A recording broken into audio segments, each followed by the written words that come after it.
Hey people, it's me again. Anyways, um, so I was thinking about this one song. It was called "Everyone Is Free to Wear Sunscreen" by Boz Lerman, and that song is mainly a spoken word song, and that one was popular right around the time when I was finishing high school. That point there, you know, and in a way, as I said earlier about it, it just kind of feels a little bit weird to think that was about a little bit more than 25 years ago, was me finishing high school at that point. But,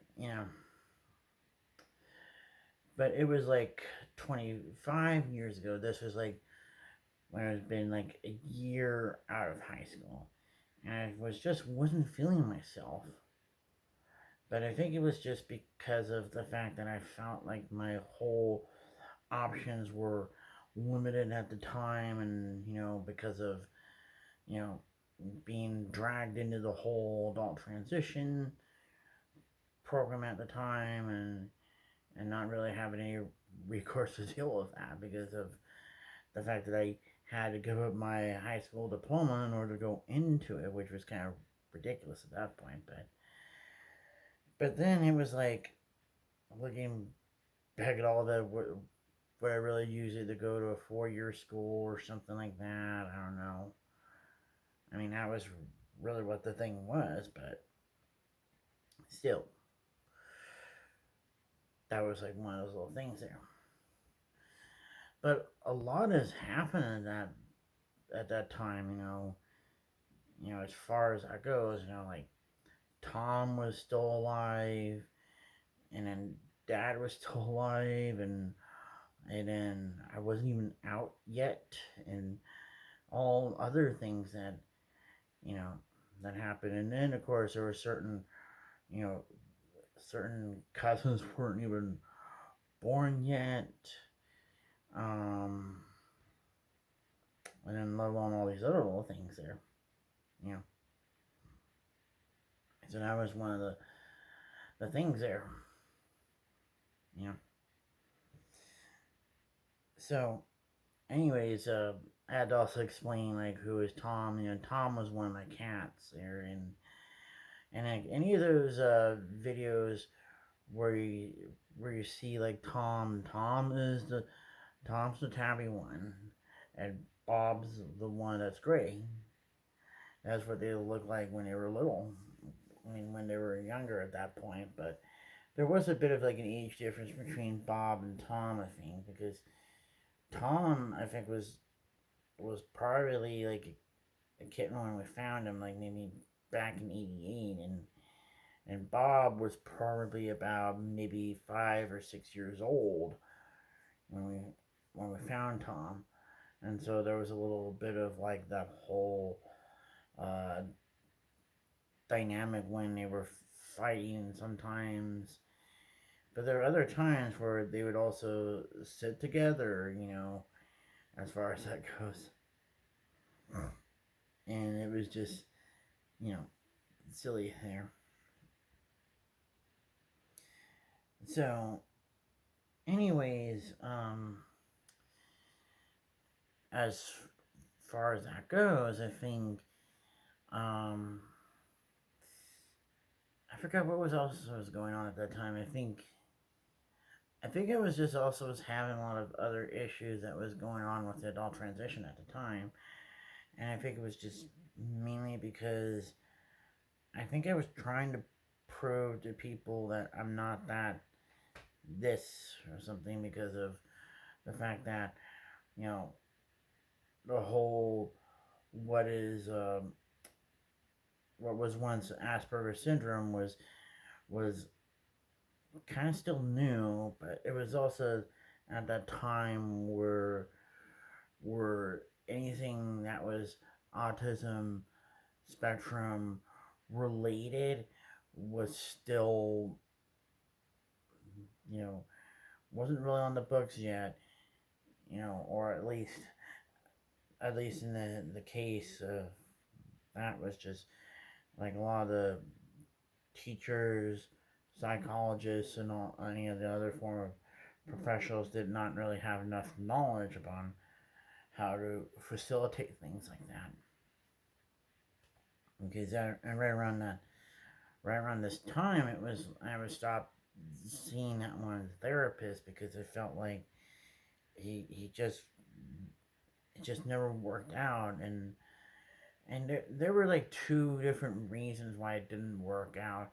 One was the fact that he kept trying to push me to take Paxil, Zoloft, or Effexor, and then two, it was like I couldn't really completely open up, because I tend to open up more on one sessions like that. And at the time when I was seeing that therapist, I was seeing that with my brother and seeing that with, you know, and then the other reason it didn't work out was because that therapist was still kind of new to the whole thing there, but it was also the fact that most of his patients were maybe like kids that were like early childhood, I think, but I don't know. But I think I was one of the few patients that I was seeing that was an adult, you know, but just could not, you know, differentiate that sort of things and certain things that he needed to understand, like cannot work with an early childhood patient and compared to a patient that's the latter part of their, whether they're teenage years or teenage years or something like that. And it was like one of those little things again that I said before about it, that my biggest issue when it came to adult transition was me being put on a short leash, and that I wanted to I just wanted to have more of an autonomy of things instead of just being you know, treated like a doll or something, you know, as far as that goes. But, you know, but I think I feel like at that time when in the past, I think if I had probably kept my ego in check in some ways, because and then I don't know if that would have worked out in the long run. But it was one of the things that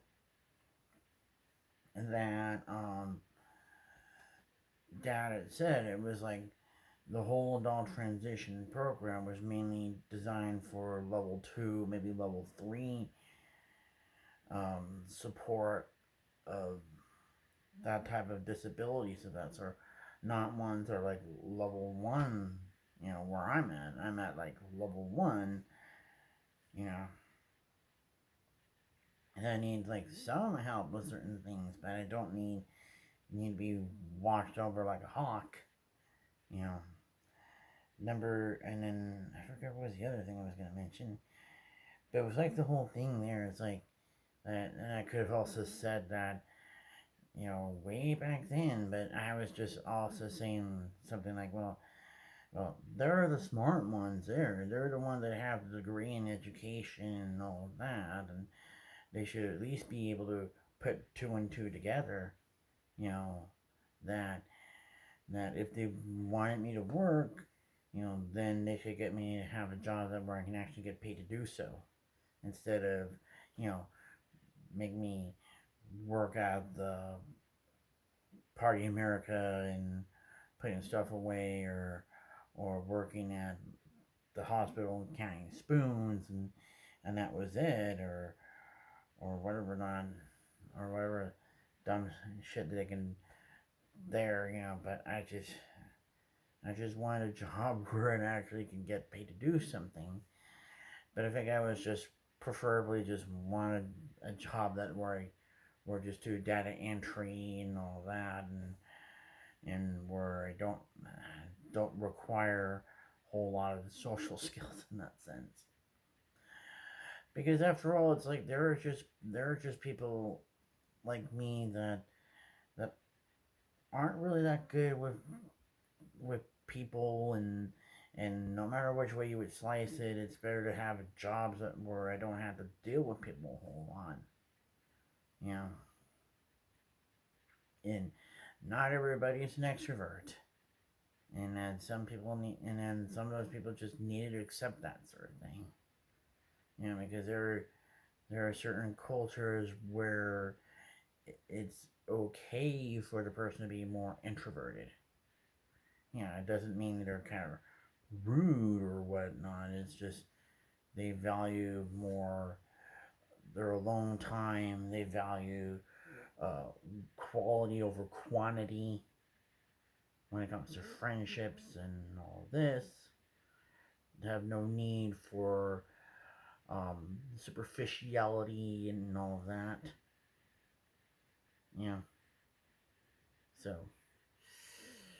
anyways, I've been ranting and railing for quite a bit. So, talk to you guys later.